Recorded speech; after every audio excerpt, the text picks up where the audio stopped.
Perekond on iga inimese elus üks olulisemaid tugisüsteeme. Pereliikmed võivad olla väga erinevad, kuid kõiki ühendab soov hoida lähedasi suhteid ja toetada üksteist igapäevaelus. Tavaliselt koosneb perekond vanematest ja lastest, kuid paljudes peredes on ka vanavanemad, poolõed, poolvennad või elukaaslased. Kaasaegsed pered võivad olla väga mitmekesised ning igal perel on oma lugu ja traditsioonid. Peresuhetes kasutatakse sageli kindlaid väljendeid, mis kirjeldavad inimeste omavahelisi sidemeid. Näiteks väljend "mul on" näitab, millised pereliikmed kuuluvad inimese ellu. Seda kasutatakse nii laste, õdede-vennade kui ka sugulaste kohta. Samuti on oluline teada, kuidas rääkida pereliikmete vanusest, tööst ja elukohast. Sellised detailid aitavad kirjeldada perekonda täpsemalt ja loovad selgema pildi inimese taustast. Peresuhetes mängivad rolli ka erinevad seisundid, nagu abielus olemine, lahutatud olemine või vallaline olek. Need sõnad aitavad selgitada, milline on inimese perekondlik olukord.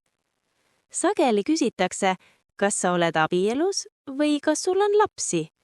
Need küsimised on tavalised igapäevases suhtluses ja aitavad inimest paremini tundma õppida. Pereliikmete kirjeldamisel kasutatakse sageli ka võrdlusi. Näiteks räägitakse vanemast või nooremast õest või vennast.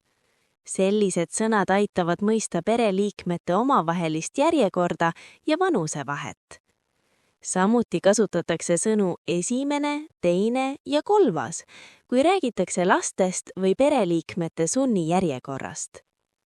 Perekondlikud suhted võivad olla väga lähedased ja toetavad.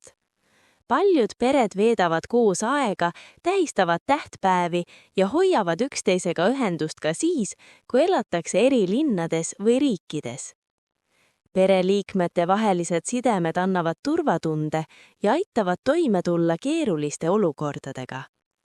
Isegi kui pereliikmed ei ela koos, võivad nad olla üksteisele väga olulised. Perekond on koht, kus inimene õpib suhtlema, hoolima ja vastutama. See on keskkond, kus kujunevad väärtused ja harjumused, mis saadavad inimest kogu elu. Iga pere on erinev, kuid kõigil peredel on oma tähtsus ja roll inimese arengus.